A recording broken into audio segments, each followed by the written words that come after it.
En millionær klædte sig ud som servitør og gik ind på sit eget hotel, uden at nogen vidste, hvem han egentlig var. En uge senere blev han chokket, da Noe skede med ham på stedet. Hvis denne historien interesserede dig, ikke glem at abonnere på kanalen og fortæl os, hvilken by du ser os fra. Vi fortsætter. Christian Møller, en vellykket forretningsmand på 30 år, så se selv i spejlet en sidste gang, før han forlod sin luksuriøse topetagelejlighed. Spejlbilledet viste ham en uigenkendelig mand, hår farvet i en vanlig brun farve, brune kontaktlinser, som skjulte hans grønne øjne, og en falsk bart, som gav ham et helt andet udseende. Han havde på sig uniformen til en stuepige fra Hotel Kongsborg, juvelen i hans hotelimperium. Det er nå eller aldrig, mumlede han til sig selv, mens han tog et dybt åndedrag. Christian havde arvet hotelkæden fra sin far for bare 2 år siden, og siden da havde han kæmpet for at opretholde prestigen og kvaliteten, som havde gjort Møller-mærket berømt. Men klagene fra gæsterne havde øget det sidste året, og de økonomiske rapporter viste en bekymringsfuld nedadgående trend. Frustreret over sin manglende evne til at identificere problemet fra sin position som administrerende direktør, havde Christian udarbejdet en dristig plan. Han ville jobbe inkognito på sit eget hotel i en måned, observere daglige operationer på første hånd og interaktionen mellem ansatte og gæster. Med hjertet bankende forlod Christian lejligheden sin og drog til Hotel Kongsborg. Da han ankom, præsenterede han sig i personalkontoret som Christian Mikkelsen, den nye stuepigen ansat for at dække sommerferien. Personalchefen, en middelaldrende kvinde ved navn Sofie, tog imod ham med et slitent smile. Velkommen, Christian. Jeg håber, du er klar til at jobbe hardt. Vi er underbemandet, og højsæsonen har netop begyndt. Christian nikkede, nervøs, men bestemt. Jeg er her for at gøre mit bedste, fru. Sofie gav ham et adgangskort og en timeplan. Skiftet dit begynder om 15 minutter. Gå til 4. etage og meld dig for Jens, rengøringssupervisoren. Han vil tildele dig opgavene dine. Mens han kørte op i servicehejsen, kunne Christian ikke undgå at lægge mærke til, hvor anderledes alt føltes fra dette nye perspektivet. Luksusen han altid havde taget for givet virkede nu uopnåelig. Og storheden til hotellet, som engang havde fyldt ham med stolthed, skræmte ham nu. Da han kom til 4. etage, fandt han Jens, en kraftig bygget mand i 40-årene med et strengt udtryk. Du må være den nye, grynede han. Tag denne vognen og begynd med rom 401-410. Du har 30 minutter per rom. Hvis du bliver færdig før, hjælp kollegaerne dine. Hvis du bliver færdig etter, bliver du til du er færdig. Forstået? Christian nikkede og tog den tunge rengøringsvognen. Mens han gik bort, hørte han Jens mumle. Disse nybegynderne, de var der aldrig. De næste timerne var en virvelvind af krøllete lakken, våde håndklæder og rengøringsprodukter. Christian fandt til at tilbringe dagene på et komfortabelt kontor, fandt sig snart svættende og pesende. Hændene hans, tidligere mygge, begyndte at blive irriteret af kemikalierne. Under lunchpausen satte Christian sig i personalets kantine og observerede sine kolleger med nysgerrighed. De fleste spiste i stilhed, med trætte udtryk i ansigtene. En ung stuepige satte sig foran ham og tilbød et venligt smil. Jeg er Anna, præsenterede hun sig. Første dag. Christian nikkede og smilte tilbage. Det synes ikke sandt. Anna lå mygt. Lidt. Ikke bekymre dig, vi har alle været der. Hvis du trænger hjælp, kan du spørge mig. Mens de snakkede, indså Christian, hvor lite han vidste om de daglige livene til sine ansatte. Anna fortalte ham om de lange dage, vanskelige gæster og det konstante presset for at opretholde standarderne til et luksushotel med begrænsede ressourcer. Det værste er lederne, hviskede Anna, og så se forsigtigt rundt. Specielt Reiersen. Han behandler os, som om vi er forbrugsvarer. Christian rynkede panden. Han huskede vagt Reiersen, den administrerende direktøren, han havde ansat for et år siden, baseret udelukkende på hans imponerende CV. Hvad mener du? Før Anna kunne svare, gjaldede en skarp stemme gennem kantinen. Pausen sluttede for 2 minutter siden, alle til arbejde nå. Christian så, hvordan alle rejste sig raskt, kastede resterne af maten i søpla. Anna gav ham et undskyldende blik, før hun forsvandt ned korridoren. Mens han gik tilbage til rengøringsvognen, følte Christian en blanding af følelser. Skyldfølelse for ikke at have givet mere opmærksomhed til arbejdsforholdene for sine ansatte, beslutsomhed for at forbedre situationen og en voksende nysgerrighed for at opdage, hvad mere han ikke vidste om sit eget hotel. Det Christian ikke vidste, var, at hans eventyr som stuepige var i færd med at føre ham ned en vej fuld af udfordringer, afsløringer og vanskelige beslutninger, som for altid ville ændre skæbnen til Hotel Kongsborg og alle, som jobbede der. Eftersom dagene gik, blev Christian stadig mere opslugt i rollen som stuepige. Hænderne hans, tidligere mygge, var nå grove og sprukne fra konstant kontakt med rengøringsprodukter. Musklerne værkede fra den fysiske anstrengelsen, han ikke var vant til, men beslutsomheden hans voksede med hver opdagelse, han gjorde om hotellets virkelighed. En morgen, mens han rengjorde præsidentsuiten, hørte Christian stemmer, som kom fra korridoren. Han genkendte umiddelbart den dybe, autoritære stemmen til Reiersen, den administrerende direktøren. Vi må implementere denne nye VIP-tjenesten så snart som muligt, sagde Reiersen. Indtægterne har faldt med 15% dette kvartalet, og hr. Møller stiller ubehagelige spørgsmål. Christian stivnede, da han hørte sit eget navn. Han gik stille til døren for at høre bedre. Men her, svarede en anden stemme, som Christian genkendte som Sofies personalchefens. Vi har ikke nok personale til at tilbyde en personlig 24/7-tjeneste til VP-gæstene. Vi er allerede på grænsen. Det er ikke mit problem, snappede Reiersen. Gør mere med mindre, Sofie. Hvis du ikke kan håndtere situationen, vil jeg finde nogen, som kan. Christian knyttede nævene i sinde. Hvordan kunne Reiersen være så ufølsom? Han var i færd med at gå ud og konfrontere ham, da han huskede forklædningen sin. Som stuepige havde han ikke magten til at udfordre den administrerende direktøren. Den kvelden under middagen i personalets kantine satte Christian sammen med Anna og andre stuepiger. Samtalen drejede sig rundt den nye VP-tjenesten. De kommer til at presse hver dråbe af vor tid og energi, klagede Petter, en erfaren stuepige. Og jeg ved på, at vi ikke ser en eneste ekstra krone for den ekstra indsatsen. Anna sukkede. Det værste er, at de ikke engang spørger om vor mening. Vi har idéer for at forbedre tjenesten, men ingen hører på os. Christian så en mulighed. Hvilken type idéer, spurgte han nysgerrig. Annas øjne lyste op. Vel, for eksempel kunne vi lage et mere effektivt kommunikationssystem mellem afdelingerne. Nogle gange beder en gæst om noget i receptionen og informationen, når også ikke i tide. Eller vi kunne personalisere rummene i henhold til vanlige gæsters præferencer. Christian var imponeret. Dette var akkurat den type innovative idéer, han havde let efter. Det høres flot ud, Anna. Hvorfor foreslår du dem ikke? Annas smil forsvandt. Jeg prøvede engang. Reiersen sagde, at jeg skulle begrænse mig til årengøre. Rom og slutte at tænke på ting, som var uden for min rækkevidde. Christians indignation voksede. Ikke bare pressede Reiersen personalet for hardt, men han kvæltede også værdifulde idéer, som kunne forbedre hotellet. De næste dage observerede Christian nærmere dynamikken mellem ansatte og ledelse. Han lagde mærke til, hvordan overordnede ofte ignorerede stuepigenes legitime bekymringer, hvordan ressourcer blev bortkastet på grund af dårlig kommunikation, og hvordan stress og mangel på anerkendelse påvirkede moralen i teamet. En eftermiddag, mens han rengjorde lobbyen, var Christian vidne til en hændelse, som gjorde ham iskald. En gæst skreg til en ung receptionist og anklagede hende for at have mistet reservationen hendes. Jeg kræver at snakke med lederen, råbte kvinden. Reiersen dukkede raskt op med smil og undskyldninger til gæsten, men så snart kvinden gik bort, ændrede udtrykket han se. Hvordan kunne du gøre en så dum fejl? Vidste han til receptionisten, som skalv synlig. Hvis det sker igen, vil jeg finde nogen mere kompetent til stillingen. Christian så, hvordan den unge kvinde kæmpede for at holde tilbage tårerne. Han ønskede at gribe ind, fortæller Reiersen, at man ikke behandler ansatte slik, men han vidste, at han ikke kunne risikere at afsløre sin hensigt. Den natten, liggende i det lille rummet, han delte med 2 andre stuepiger i ansatteboligen, kunne Christian ikke sove. Tankene hans svirrede og prøvede at bearbejde alt, han havde set og hørt. Han indså, at hotellets problem ikke bare var effektivitet eller kundeservice. Det var et kulturproblem. Under Reiersens ledelse havde det blivet skabt et miljø af frygt og mistillid. De ansatte, redde for at miste jobbene sine, vågede ikke at snakke eller tage initiativ.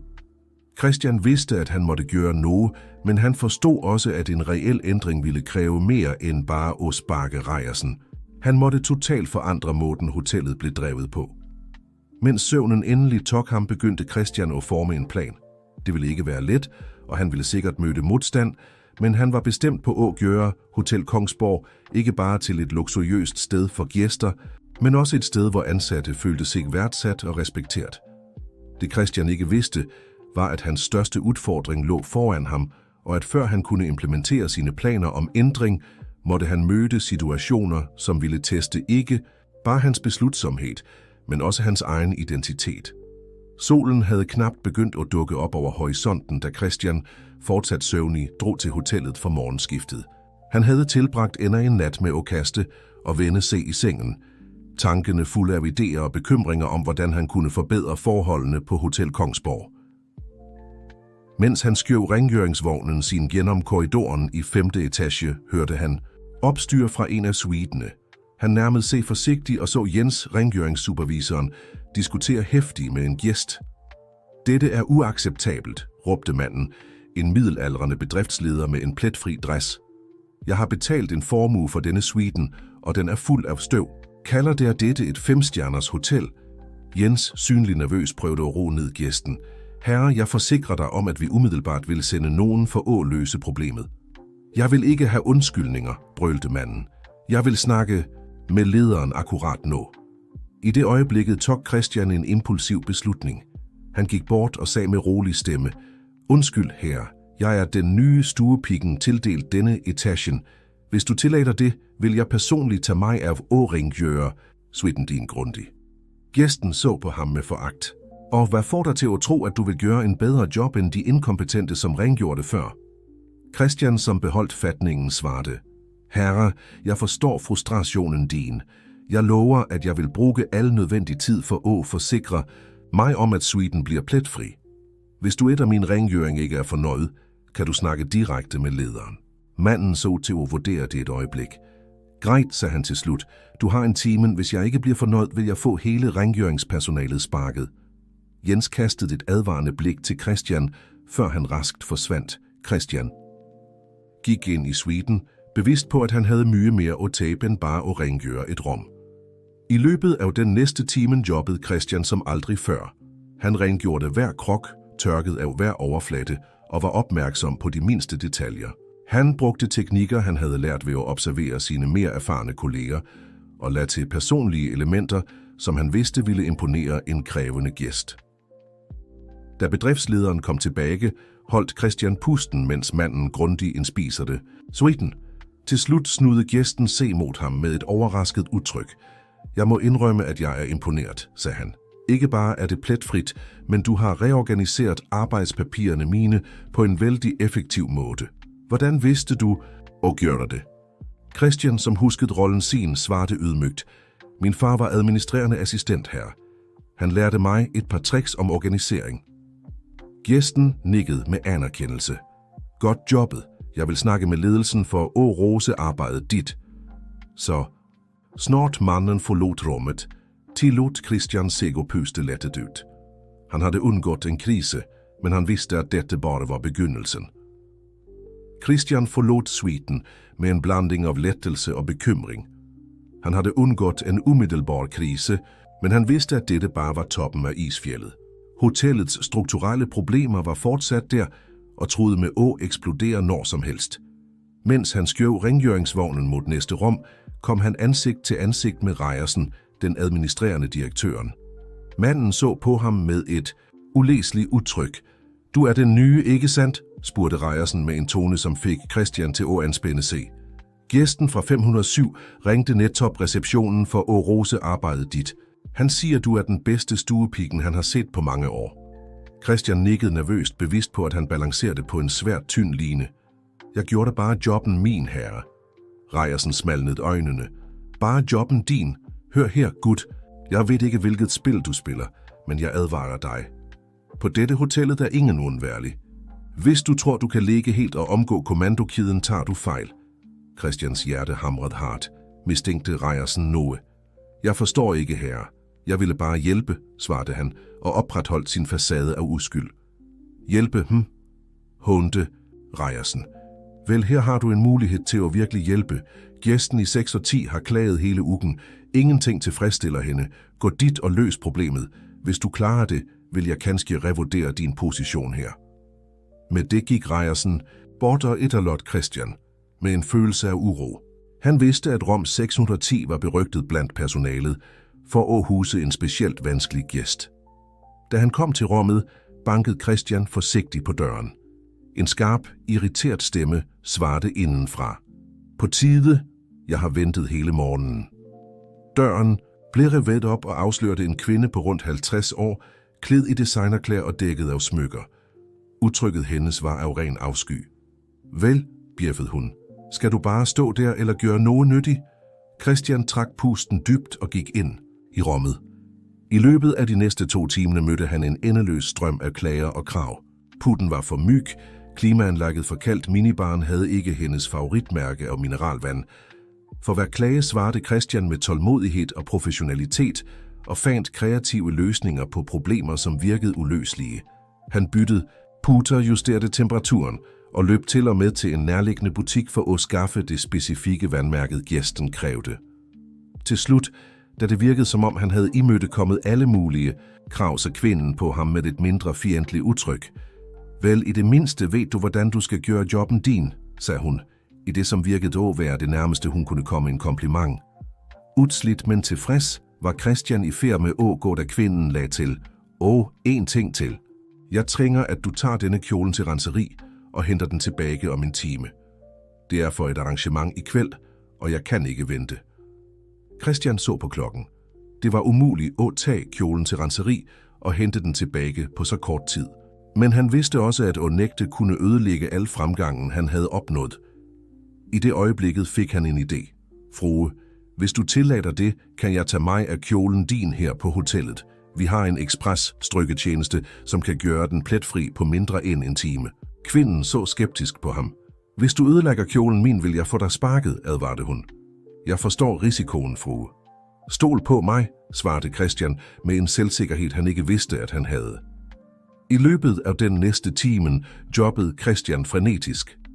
Han brugte alle færdighederne, han havde tilegnet sig ved at observere hotellets ansatte og nogle tricks, han huskede fra sit liv som forretningsmand.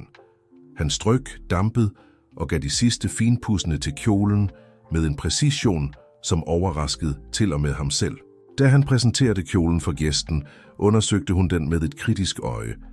Efter et øjeblik, som virkede evigvarende, dukkede et lille smil op på læberne hendes. Imponerende, sagde hun til slut. Jeg har aldrig set nogen på dette hotellet jobbe slik. Jeg vil definitivt nævne dette i min anmeldelse. Christian forlod rummet og følte det, som om han havde løbet et maraton.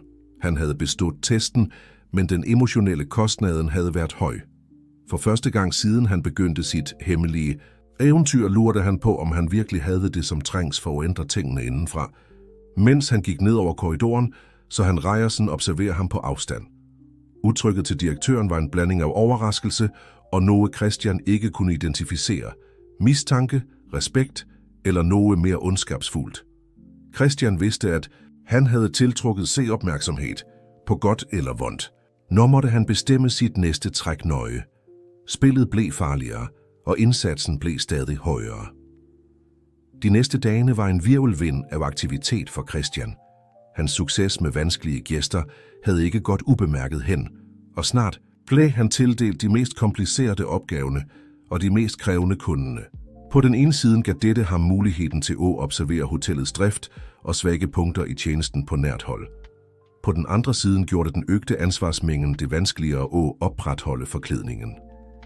En eftermiddag, mens han rengjorde Bassengområdet, lagde Christian mærke til Anna, den venlige stuepigen, han havde mødt på sin første dag, som diskuterede heftigt med Jens, rengøringssupervisoren. Du kan ikke fortsætte at ignorere dette, udbrød Anna. Basseng-vedligeholdsudstyret må byttes ud. Det er farligt for gæstene og for os. Jens virkede opgivet. Anna, vi har allerede diskuteret dette. Det er ikke budget for nyt udstyr. Du må klare dig med det, vi har. Men Jens, det er et sikkerhedsspørgsmål, insisterede Anna. Nok, snærede Jens. Hvis du ikke kan gøre jobben din med udstyret, du har, kanskje vi bør finde nogen, som kan. Anna gik bort, synligt frustreret og på grottens rand. Christian, ute af stand til at holde sig tilbage, fulgte hende til et stille hjørne bag bassingbaren. Anna, er du ok? Spurgte han forsigtigt. Hun skvat, som om hun ikke havde lagt mærke til hans tilstedeværelse. Christian. Ja, jeg er. Nej, sandheden er, at jeg ikke er ok. Hun sukkede dybt.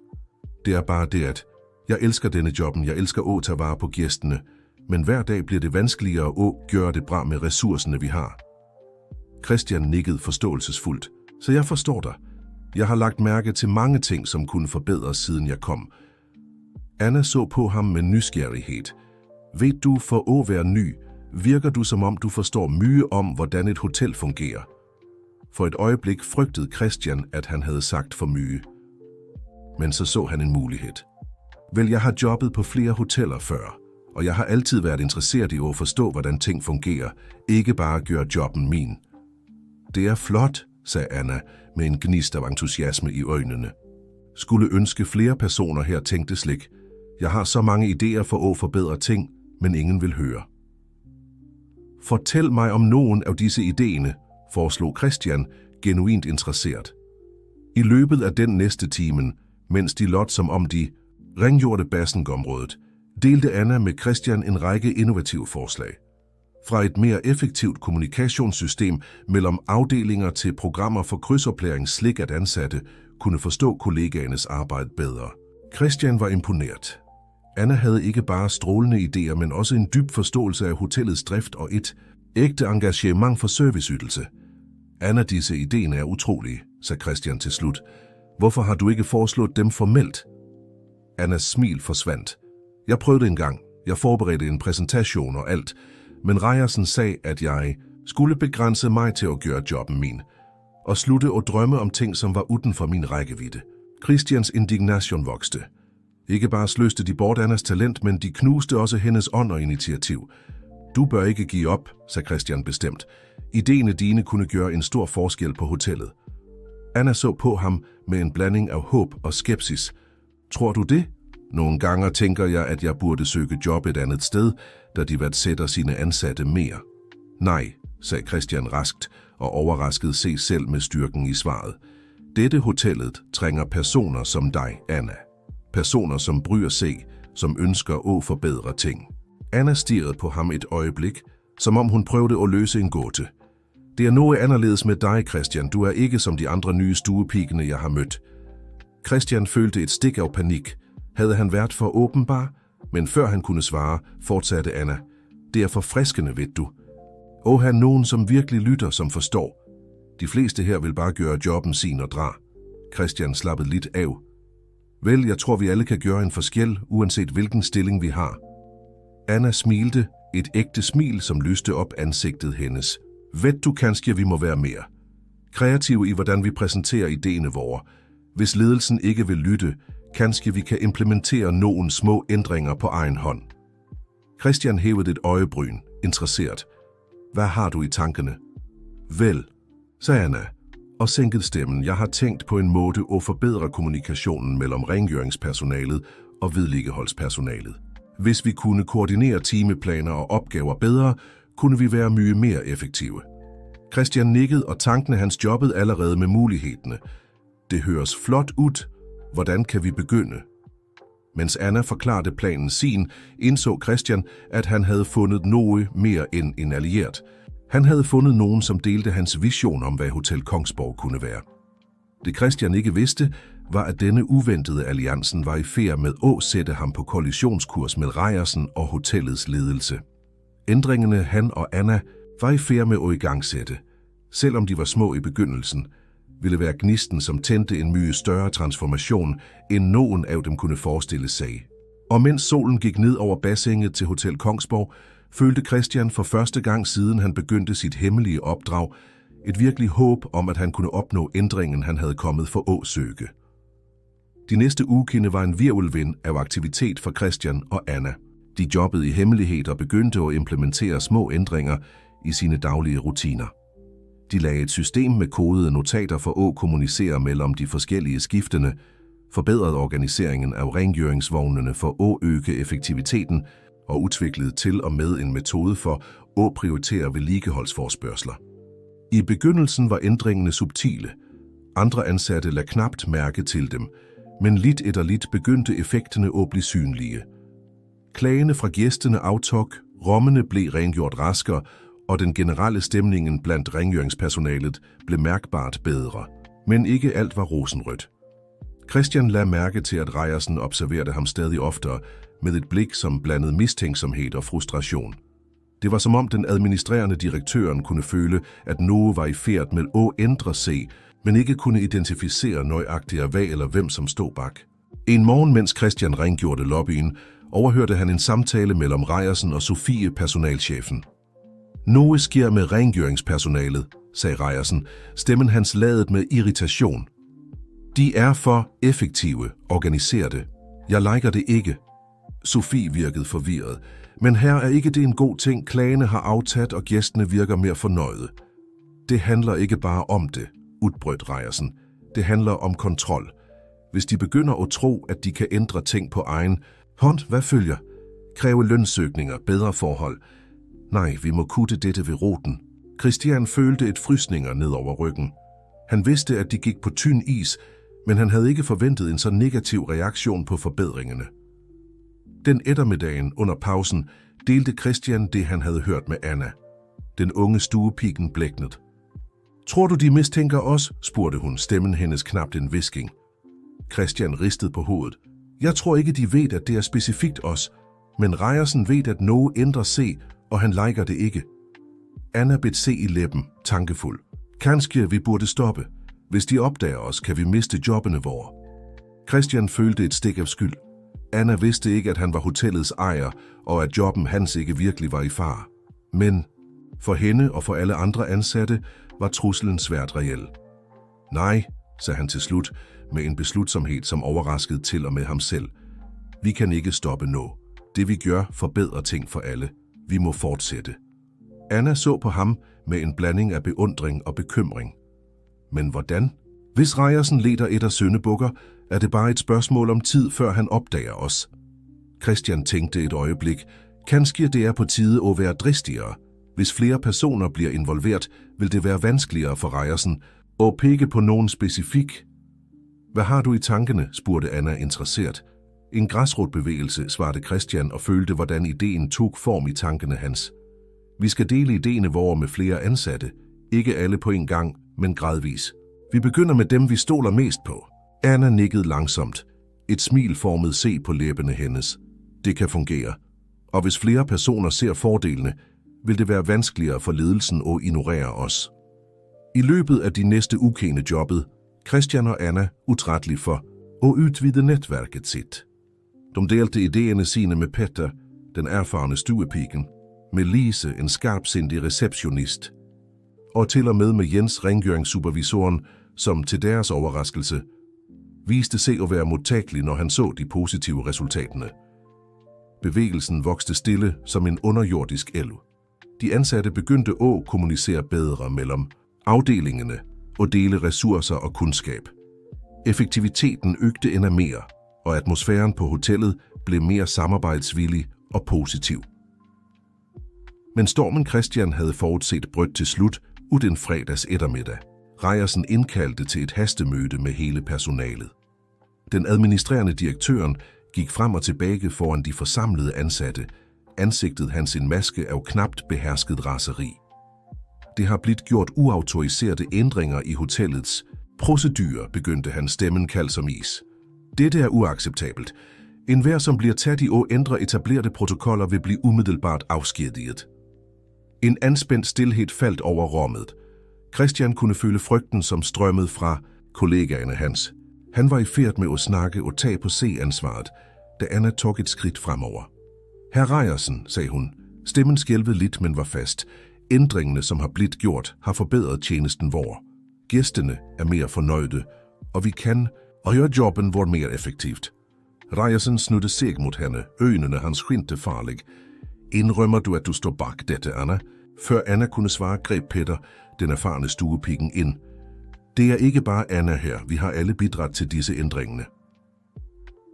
Det er sandt, lad Lise til fra receptionen. Og resultaterne taler for sig selv. Klagene har aftaget med 30%, siden vi implementerede det nye kommunikationssystemet. En efter en begyndte de ansatte at snakke, forsvare ændringerne og forklare, hvordan de havde forbedret arbejdet deres og tjenesten til gæstene. Reiersen virkede forbløffet. Han havde tydeligvis ikke forventet en så samlet modstand. Dette er insubordination, stammede han. Der kan ikke bare bestemme der for at ændre ting på egen hånd. Christian vidste, at det var på tide at gribe ind. Han tog et skridt fremover, bevidst på, at det han var i færd med at gøre, kunne ændre alt. Herre Reiersen, sagde han roligt, disse ændringerne er ikke en trussel. De er en mulighed. Personalet har vist initiativ og dedikation til at forbedre hotellet. Burde vi ikke i det mindste vurdere idéerne deres? Reiersen stirrede intenst på ham, en gnist af genkendelse i øjnene. Hans, du, sagde han langsomt, du er den nye. Den, som har forårsaget problemer, siden du kom. Christian beholdt fatningen, bevidst på, at alles øjne var rettet mod ham. Jeg har ikke forårsaget problemer her. Jeg har bare prøvet at gøre jobben min så godt som muligt, akkurat som alle andre her. Spændingen i rummet var følbar. Et øjeblik virkede det, som om Reiersen skulle eksplodere. Men så, uventet, greb Sofie, personalchefen, ind. Herr Reiersen, sagde hun bestemt, jeg tror, vi burde høre, hvad de har at sige.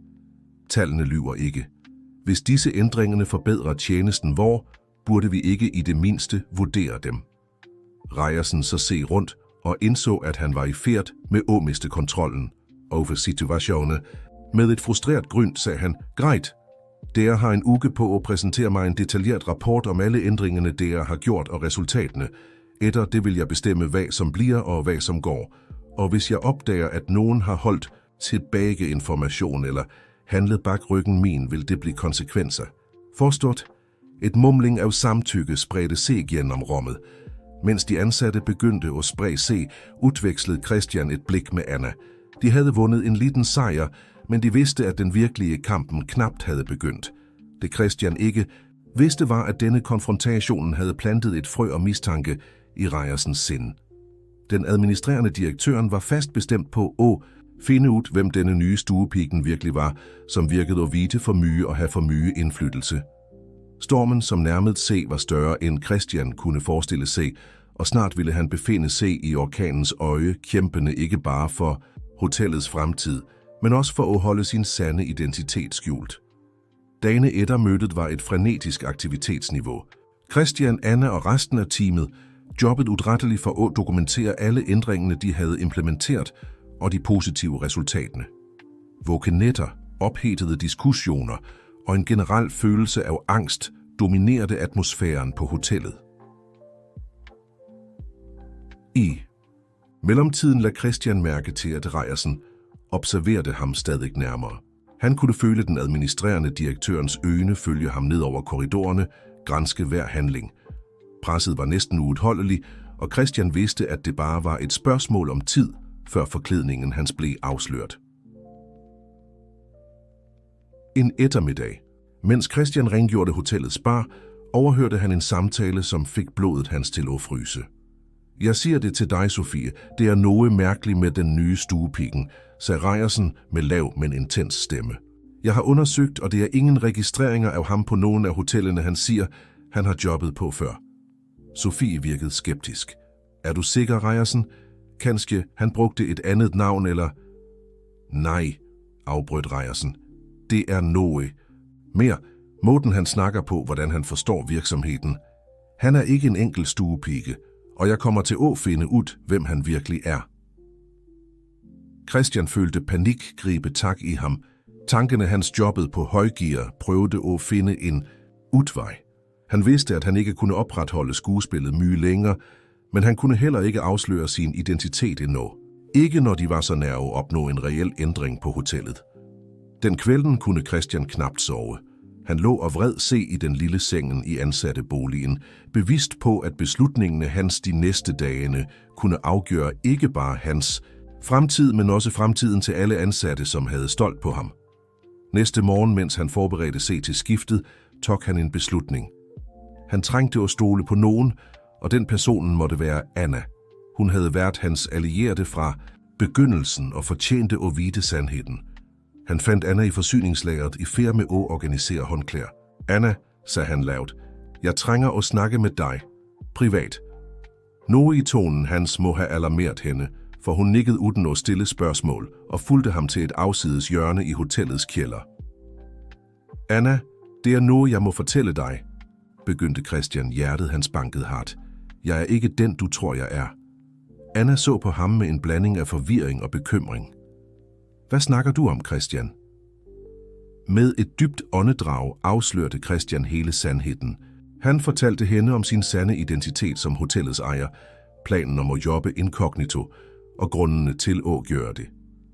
Han så, hvordan Annas udtryk gik fra overraskelse til chok og til slut til noget, han ikke kunne identificere. Da han var færdig, var det en lang stilhed. Til slut snakkede Anna, stemmen hendes knapt en hvisking. Hvorfor fortæller du mig dette nu?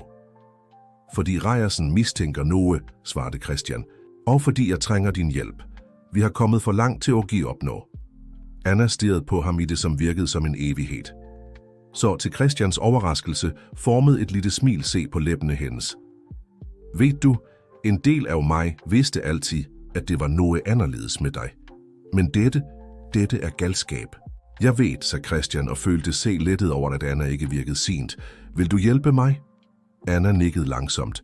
Selvfølgelig, men nu som jeg ved, hvem du virkelig er, har jeg nogle mere ambitiøse idéer, jeg gerne vil dele. Før Christian kunne svare, blev kælderens dør slået op. Reiersen stod der, og ansigtet hans en maske af triumferende raseri. Jeg vidste det, råbte han. Jeg vidste, at du planlagde noget. Hvem er du egentlig? En spion fra konkurrencen. En journalist under dække. Christian rettede sig op, velvidende om, at øjeblikket for sandheden var kommet. Nej, Reiersen.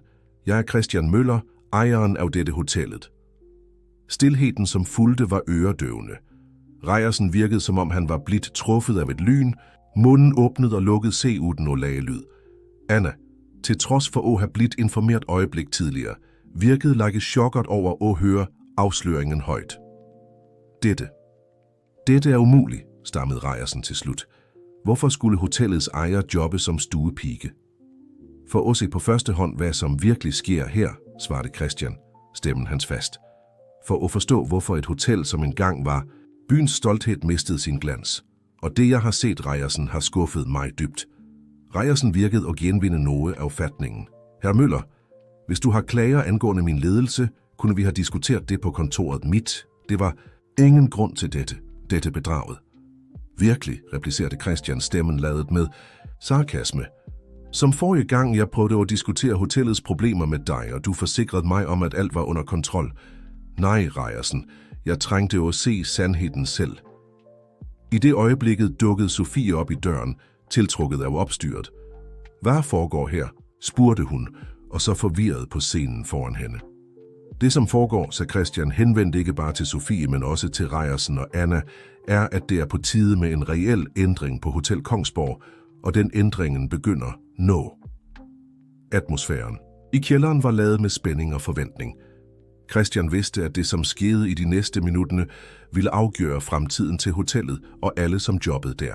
Konfrontationen, som havde bygget sig op i ukevis, havde endelig nået sit kritiske punkt, og Christian var klar til at møde den ret på. Stilheden, som fulgte Christians erklæring, blev brudt af Reiersen, som endelig virkede at genvinde taleevnen. Herr Møller, begyndte han tonen en blanding af tvunget respekt og knap tilbageholdt bitterhed. Hvis du har klager på min ledelse, er jeg mere end villig til at diskutere dem. Men dette teatret, du har iscenesat, er helt unødvendigt og uprofessionelt. Christian beholdt roen, bevidst på, at hvert ord og handling fra hans side i de kommende øjeblikkene ville være afgørende. Det handler ikke bare om klager, Reiersen. Det handler om virkelig at forstå, hvordan dette hotellet fungerer fra bunden af. Og det, jeg har set, har vist mig, at vi trænger en grundlæggende ændring i måden, vi opererer på. Men her greb Sofie ind, fortsat forsøgende at forstå situationen. Hvad er galt med vores nåværende driftsmåde? Tallene er ikke alt, Sofie, afbrød Christian forsigtigt. Jeg har set demotiverede ansatte, misbrugte ressourcer og et arbejdsmiljø, som kvæler innovation og initiativ, men jeg har også set det utrolige potentiale, dette teamet har, når de får muligheden til at skinne. Anna, som havde været stille til nå, tog et skridt frem. Det er sandt, sagde hun, stemmen hendes mere og mere selvsikker med hvert ord. Ændringerne, vi har implementeret de sidste uger, har forbedret ikke bare effektiviteten, men også teamets moral. Og alt begyndte, fordi nogen endelig lyttede til os og værdsatte idéerne vore. Reiersen virkede mere og mere ukomfortabel. Herr Møller, jeg forstår, at du ønsker at forbedre ting. Men disse ansatte har ikke erfaringen eller visionen til at tage beslutninger om, hvordan et luksushotel bør fungere. Det er grunder til, at ting gøres på en bestemt måde. Christian følte, at tålmodigheden hans var i færd med at tage slut, og inkludere disse grundene at behandle ansatte, som om de var forbrugsvarer, og ignorere idéerne og bekymringerne deres, og skabe et miljø af frygt og mistillid. Reiersens ansigt blev rødt af sinde. Jeg har holdt dette hotellet i gang. Jeg har opfyldt økonomiske mål år efter år. Til hvilken kostnad, Reiersen, replicerede Christian bestemt. Du har opfyldt kortsigtige mål, men du har eroderet fundamentet for det, som gør dette hotellet stort des folk. Han vendte se mod Sofie og Anna. Det jeg har set disse ukende, er, at vi har et utroligt team. Personer som Anna, som har strålende idéer, men aldrig har fået muligheden til at dele dem. Ansatte, som bryr sig dybt om gæstene og om at gøre en god job, men som har blivet demoraliseret af et lederskab, som ikke værdsætter dem. Sofie nikkede langsomt, som om hun så tingene i et nyt lys. Det er sandt, at vi har haft problemer med personalomsætning, og undersøgelserne om ansattes tilfredshed har ikke været de bedste de sidste årene. Netop, sagde Christian, og det genspejles i gæsternes oplevelse. Vi kan have de mest luksuriøse faciliteter i verden, men hvis personalet vort ikke er motiveret og bemyndiget, vil vi aldrig opnå fremragende service, som vi stræber efter. Reiersen, som så, at han var i færd med at tabe terræn, forsøgte et sidste forsvar. Herr Møller, jeg forstår pointet dit, men at ændre hele ledelsessystemet til hotellet er risikabelt. Vi kan miste alt, vi har bygget op. Christian smilte, et smil, som blandede beslutsomhed og håb. Eller vi kan bygge noget endda bedre. Reiersen, jeg foreslår ikke at kaste al din erfaring på båden. Men vi trænger en ny tilnærming. En, som kombinerer din kundskab med friske idéer og engagementet til teamet vort. Han henvendte sig til alle tilstedeværende. Det jeg foreslår er en fuldstændig transformation i måden, vi opererer på. Vi vil implementere et system med deltagende ledelse. Hver afdeling vil få muligheden til at foreslå forbedringer og ændringer. Vi vil oprette et tværfaglige team for at takle hotellets udfordringer. Og vigtigst af alt, vi vil investere i vort personale i deres oplæring og udvikling. Anna kunne ikke holde tilbage entusiasmen. Det er fantastisk. Jeg har så mange idéer om, hvordan vi kan forbedre gæsternes oplevelse med bare nogle få justeringer i procedurerne vore. Sofie, selvom hun fortsat virkede noget skeptisk, nikkede langsomt. Det kan fungere. Faktisk kan det løse mange af kommunikationsproblemerne, vi har haft mellem afdelingerne. Reiersen, som så, at han var i færd med at blive isoleret, gav til slut etter. Jeg antager, at vi kunne give det en chance, men hvordan ville vi implementere noget slikt? Christian smilte og følte, at de endelig bevægede sig i rigtig retning. Vi begynder med en serie møder med hele personalet. Jeg vil høre idéerne til alle, fra stuepiger til ledere. Derefter vil vi danne arbejdsteam for at udvikle og implementere de bedste forslagene. Han vendte sig mod Reiersen, og jeg trænger din hjælp, Reiersen. Din erfaring vil være afgørende for at sikre, at disse ændringerne implementeres effektivt og uden at kompromittere kvaliteten på tjenesten vor. Reiersen virkede overrasket et øjeblik, men nikkede så bestemt. Forstået, herr Møller. Hvis dette er vejen, du har valgt for hotellet, vil jeg gøre alt, jeg kan for at gøre det til en succes. Udmærket, sagde Christian. Nu har vi mye arbejde foran os. Sofie, vær så snil og organisere et almøde i morgen tidlig. Det er på tide, at hele personalet får vide om ændringerne, som kommer. Mens Sofie og Reiersen gik for at begynde forberedelserne, blev Christian igen med Anna. Tak, sagde han enkelt. Anna så på ham med nysgerrighed. For hvad? For at tro på mig selv, da du opdagede, hvem jeg virkelig var. For ikke at give op idéerne dine til trods for hindringene. Du er den type person, som gør dette hotellet stort, Anna. Anna smilte, øjnene skinte af spænding og beslutsomhed. Tak til dig for at give os denne muligheden. Vi skal ikke skuffe dig. Mens de forlod kælderen, følte Christian en blanding af forventning og nervøsitet. Han vidste, at vejen fremover ikke ville være let. Det ville være modstand, udfordringer og øjeblik med tvivl.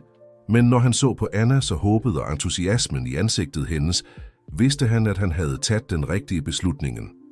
Hotel Kongsborg var i færd med at starte sin mest ambitiøse transformation til nå. Og Christian var bestemt på at sikre, at det blev en succes, ikke bare for virksomheden, men for hver person, som kaldte hotellet sin arbejdsplads. De påfølgende månederne var en virvelvind af aktivitet på Hotel Kongsborg. Almødet, som Christian havde indkaldt, markerede starten på en ny æra for etablissementet. I begyndelsen var det skepsis og modstand fra nogle ansatte og mellemledere, som frygtede ændring. Men etterhvert, som de nye idéerne begyndte at blive implementeret, og de positive resultaterne blev tydelige, begyndte selv de mest modvillige at omfavne transformationen. Christian, som nu opererede åbent som hotellets ejer, sørgede for at forblive involveret på alle niveauer af driften. Han etablerede et program kaldt En dag i livet, hvor ledere, inkluderet ham selv, regelmæssigt tilbragte en dag med at jobbe i forskellige stillinger på hotellet. Dette hjalp ikke bare til at holde ledelsen i kontakt med den daglige virkeligheden, men fremmede også større respekt og forståelse mellem alle niveauer i organisationen. Anna blev en nøgleperson i hotellets nye struktur. Hendes kreativitet og dybe kundskab om driften førte til, at hun blev udnævnt til direktør for innovation og kontinuerlig forbedring. En stilling, som blev specielt oprettet for hende. Under hendes ledelse blev det implementeret mange forbedringer, fra et nyt internt kommunikationssystem til et program for personalisering af gæsternes oplevelse. Reiersen, til manges overraskelse, inkluderede hans egen, blomstret i det nye miljøet. Når han først havde overvundet sin indledende modstand mod ændring, viste hans erfaring og kundskab om virksomhedens CO være uvurderlig for at implementere de nye idéer på en effektiv måde. Han blev en mentor for mange unge ansatte og delte sin erfaring samtidig, som han lærte nye måder at tænke på fra dem. Sofie på sin side ledede en revolution inden personalledelse på hotellet. Hun implementerede programmer for faglig udvikling, forbedrede fordele for ansatte og skabte et mere inkluderende og samarbejdsvilligt arbejdsmiljø. Eftersom månederne gik, talte resultaterne for sig selv. Gæsternes tilfredshed nåede rekordhøje niveauer, personalomsætningen sank drastisk, og Hotel Kongsborg begyndte at få anerkendelse i branchen for sin innovative og personsintegrerede tilnærming. Et år efter Christians store afsløring arrangerede hotellet en gala for at fejre sin transformation. I den elegante balsalen, omgivet af ansatte, gæster og skikkelser fra hotelbranchen, rejste Christian sig for at holde en tale. For et år siden, begyndte han, stemmen genlød i den stille salen, klædte jeg mig i en stuepiges uniform og gik ind i dette hotellet med håb om at forstå, hvad som gik galt. Det jeg opdagede var, at vores største ejendel, vor mest værdifulde skat, blev ignoreret, vor folk. Han tog en pause og så på de opmærksomme ansigtene rundt se. Han så Anna strålende i en elegant kjole, Reiersen med et stolt smil, Sofie som nikkede anerkendende. I dag, et år senere, er jeg her for at fortælle dere, at successen, vi har opnået, ikke er min. Den tilhører hver og en af dere.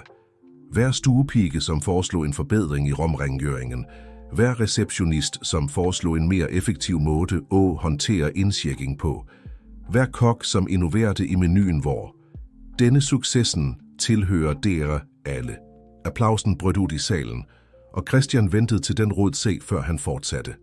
Men rejsen vor slutter ikke her. Dette er bare begyndelsen.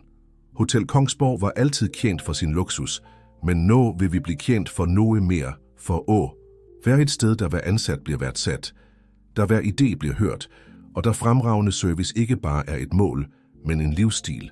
Han løftede glasset sit.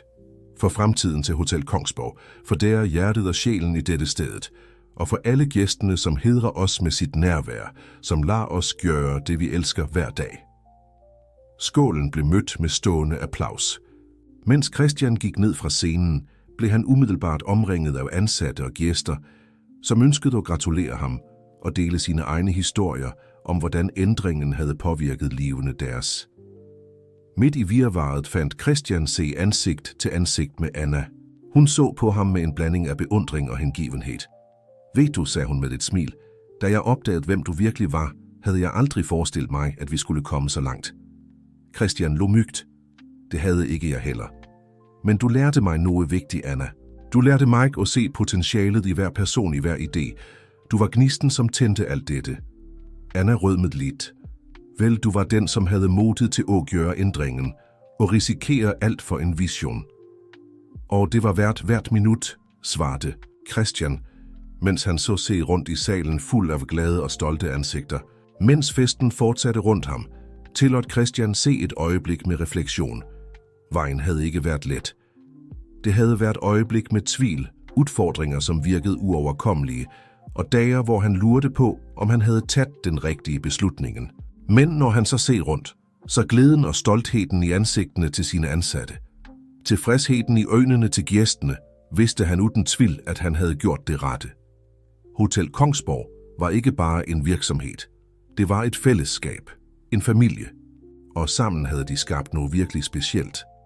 Mens kvælden skred frem, blandede Christian se med gæstene, lyttede til historier, delte latter og planer for fremtiden. Og i hver samtale, i hvert håndtryk og klem, følte han bekræftelsen på en grundlæggende sandhed. Den sande luksusen lå ikke i lakken med høj trådtælling eller i krystallysekroner. Den lå i lidenskaben og engagementet til menneskene, som gav liv til hotellet hver dag. Hotel Kongsborg havde genopstået, stærkere og mere strålende end nogensinde. Og mens Christian så mod fremtiden, vidste han, at det bedste endnu var i vente. Det var ikke bare de fysiske ændringerne på hotellet, som var mærkbare. Den virkelige transformationen lå i atmosfæren og ånden, som nå gennemsyrede hver korridor, hvert rum, hver interaktion. Ansatte gik ikke længere med bøde hoveder og nedslåtte øjne, men med stolthed og målbevidsthed. Gæstenes kommentarer henviste stadig til den specielle følelsen på Hotel Kongsborg, noget de ikke kunne sætte fingeren på, men som gjorde opholdet deres mindeværdige. I løbet af det andre året efter transformationen begyndte Hotel Kongsborg at tiltrække sig opmærksomhed fra hele hotelbranchen. Journalist efter journalist kom for at dokumentere Kongsborg-miraklet, som det blev kaldt. Konkurrerende hotelkæder sendte repræsentanter for at se, hvad de kunne lære. Og vigtigst af alt, belægsprocenten nåede nye højder med gæster, som vendte tilbage igen og igen. En regnerisk tirsdag eftermiddag, mens han sat på sit kontor og gennemgik de sidste tilfredshedsundersøgelserne, hørte Christian et forsigtigt bank på døren. Kom ind, kaldte han, og smilte, da han så Anna træde ind. Har du et minut, spurgte hun med en mappe presset mod brystet. For dig? Altid, svarte Christian og pegte mod stolen foran skrivebordet sit. Anna satte sig og lagde mappen forsigtigt på skrivebordet. Jeg har jobbet med en idé, begyndte hun. Det begyndte som en liten tanke, men jo mere jeg udforskede den, desto mere indså jeg potentialet. Christian lente sig frem interesseret. Fortæl mig mere. Det handler om ekspansion, sagde Anna, og åbnede mappen for at afsløre detaljerede planer og prognoser. Ikke bare at åbne flere hoteller, men at tage Kongsborg-filosofien til andre sektorer. Tænk dig et komplet økosystem af Kongsborg-oplevelser. Restauranter, spa-centre, oplevelsescentre for familier. Mens Anna forklarede sin vision, kunne Christian ikke lade være at blive imponeret. Hun havde ikke bare tænkt uden for boksen, hun havde skabt en helt ny boks. Hendes planer var ambitiøse, men grundigt gennemtænkte, med detaljerede risikoanalyser og implementeringsstrategier. Dette er bemærkelsesværdigt, Anna, sagde han, da hun var færdig. Du fortsætter at overraske mig. Anna rødmede let, men holdt blikket stødigt. Jeg har lært fra den. Bedste. Og jobbe med dig har lært mig at tænke større og se ud over umiddelbare begrænsninger. Christian smilte og lukkede mappen. Lad os kalde ind ledelsesgruppen i morgen. Dette er noget, vi definitivt bør udforske videre. Næste dag i hotellets møderum præsenterede Anna sine idéer for ledelsesgruppen. Reiersen, Sofie og flere afdelingsledere, som havde skint gennem transformationen. Responsen var overvældende positiv, med Reiersen selv som tog ledelsen i at foreslå måder og styrke planen yderligere. Jeg ser ingen grund til ikke at gå videre med dette, erklærte Christian, da præsentationen var over. Anna, jeg vil, at du skal lede dette projektet. Sofie, kan du hjælpe til med at sætte sammen et dedikeret team? Mens mødet blev afsluttet, og lederne forlod rummet fyldt af spænding og idéer, blev Christian og Anna igen alene. Tak for tilliden, sagde Anna stille. Dette er en stor mulighed. Christian nikkede. Du har fortjent det, Faktisk, han tog en dyb pust. Har jeg tænkt på nå en stund nå. Anna, jeg vil gerne tilbyde dig stillingen som assisterende administrerende direktør for Kongsborg-gruppen. Annas øjne vidte se ud i overraskelse. Meg, men jeg har bare jobbet i ledelse i lidt over et år. Og i det året har du vist mere innovation, engagement og lederskab, end mange mennesker gør i hele karrieren, svarede Christian. Det handler ikke om, hvor længe du har været i en stilling, men om, hvad du bringer til bordet. Og du, Anna, bringer akkurat det denne organisationen trænger for at fortsætte at vokse og innovere. Tårer fyldte Annas øjne, men hun blunkede dem raskt bort. Jeg ved ikke, hvad jeg skal sige. Sig ja, svarede Christian med et smil. Vi har mye arbejde at gøre.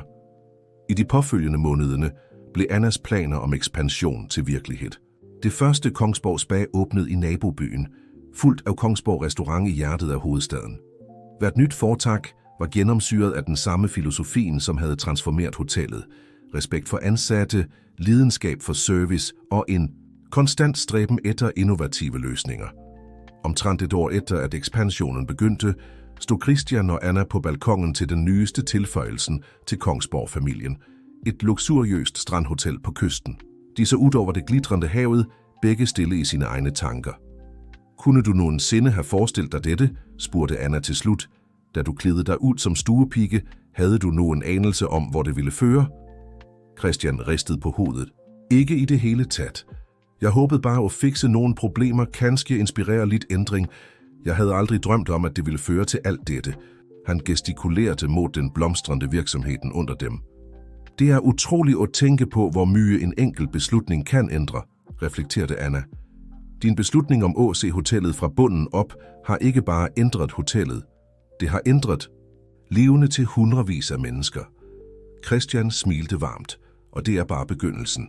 Med dig som leder ekspansionen er fremtiden for Kongsborg-gruppen lysere end nogensinde. De stod der i komfortabel stilhed, og så solen går ned over havet, begge fyldt med en følelse af præstation og forventning. Christian tænkte tilbage på den usikre unge mand, han havde været, i en stuepiges uniform, nervøs og usikker på, hvad han ville finde. Den rejsen havde lært ham mere, end han nogensinde kunne have forestillet sig, ikke bare om hoteldrift, men om lederskab, om menneskers potentiale og om styrken i at tro på en vision selv, når vejen fremover virker uklar. Mens de gik tilbage ind for at slutte se til fejringen af åbningen af det nye hotellet, følte Christian en dyb taknemmelighed. For Anna, for teamet, for hver eneste person, som havde været en del af denne utrolige rejsen. Sammen havde de ikke bare bygget et hotelimperium. De havde skabt et fællesskab, der hver person blev værdsat, hver idé blev hørt, og hver dag bragte nye muligheder til at overgå sig selv.